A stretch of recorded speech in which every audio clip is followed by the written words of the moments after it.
ओशो ने बुद्ध की कहानी को एक गहरी आध्यात्मिक यात्रा और सत्य की खोज के रूप में प्रस्तुत किया है। उनके विचारों में बुद्ध का जीवन और उपदेश मानवता के लिए एक महत्वपूर्ण मार्गदर्शक है। आइए विस्तार से समझते हैं बुद्ध की कहानी को ओशो की दृष्टि से। बुद्ध का जन्म सिद्धार्थ गौतम के रूप में हुआ था, जो एक समृद्ध राजकुमार थे। उनका जीवन भौतिक सुखों और ऐश्वर्य में बीता, लेकिन उनके मन में हमेशा एक प्रश्न रहा, जीवन का वास्तविक अर्थ क्या है। ओशो ने इस प्रारंभिक जीवन को एक माया के रूप में देखा, जिसमें सिद्धार्थ बाहरी सुखों में खोए हुए थे, लेकिन भीतर एक खालीपन अनुभव कर रहे थे। एक रात जब सिद्धार्थ ने संसार की अस्थिरता को समझा, उन्होंने सब कुछ छोड़ने का निर्णय लिया। ओशो ने इसे एक साहसी कदम कहा, क्योंकि यह किसी भी व्यक्ति के लिए आसान नहीं है। उन्होंने घर, परिवार और सभी भौतिक सुखों का त्याग किया। उनका उद्देश्य आत्मज्ञान प्राप्त करना था। सिद्धार्थ ने विभिन्न गुरुओं के पास जाकर साधना की। ओशो के अनुसार सिद्धार्थ ने ध्यान, योग और तपस्या के अनेक तरीकों का अनुभव किया, लेकिन उन्हें संतोष नहीं मिला। उन्होंने महसूस किया कि बाहरी साधन केवल एक सीमा तक ही सहायता कर सकते हैं। इस खोज में उन्होंने आत्मनिरीक्षण का मार्ग अपनाया। फिर एक दिन उन्होंने बोधि वृक्ष के नीचे बैठकर ध्यान करने का निर्णय लिया। ओशो के शब्दों में यह वह क्षण था जब सिद्धार्थ ने ठान लिया कि वह तब तक नहीं उठेंगे जब तक उन्हें सत्य की प्राप्ति नहीं होती। कई रातों तक ध्यान करने के बाद उन्होंने सत्य का अनुभव किया। इस अनुभव को ओशो ने आत्मबोध के रूप में वर्णित किया।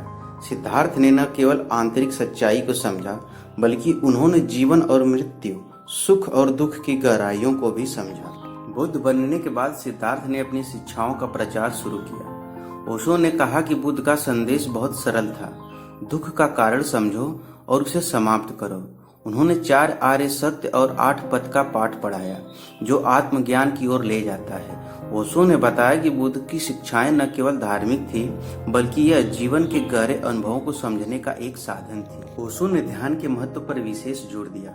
उन्होंने कहा कि ध्यान केवल एक साधना नहीं है, बल्कि यह जीवन जीने का तरीका है। बुद्ध ने साधकों को सिखाया कि अपने विचारों और भावनाओं पर ध्यान दें, ताकि वे अपने असली स्वरूप को पहचान सके। ओशो ने इसे जीवन की कला के रूप में देखा, जहां हम अपने भीतर की शांति और सच्चाई को खोजते हैं। बुद्ध की शिक्षाएं करुणा और समर्पण पर भी जोर देती हैं। ओशो ने बताया कि बुद्ध ने सभी जीवों के प्रति प्रेम और सहानुभूति का संदेश दिया। उन्होंने यह सिखाया कि जब हम दूसरों का दुख समझते हैं और उनके साथ जुड़ते हैं, तभी हम सच्चे अर्थ में मानवता का अनुभव करते हैं। बुद्ध की कहानी का अंतिम अध्याय मृत्यु और मोक्ष की ओर जाता है। ओशो ने कहा कि बुद्ध ने मृत्यु को केवल एक परिवर्तन के रूप में देखा, न कि अंत के रूप में। उन्होंने सिखाया कि आत्मा अमर है और जीवन और मृत्यु एक चक्र है। यह दृष्टिकोण हमें मृत्यु के भय से मुक्त करता है और हमें जीवन को पूर्णतया जीने के लिए प्रेरित करता है। ओशो के अनुसार बुद्ध की कहानी हमें यह सिखाती है कि सच्चा ज्ञान हमारे भीतर ही है। हमें अपने भीतर की यात्रा करनी होगी और विचारों और भावनाओं को समझना होगा।